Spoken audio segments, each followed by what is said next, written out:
Kita tengok kat belakang. Ada Abang Wei ke Abang Wei tu? Ha, jom, jom. Abang Wei, Abang Wei. Abang Wei. Abang Wei ke Abang Wei?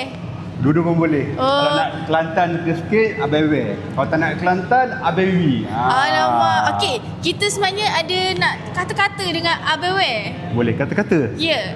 Kata-kata Tapi apa tu? kata-kata kali ini nak dalam bahasa Chinese. Cina pula. Macam susah ni.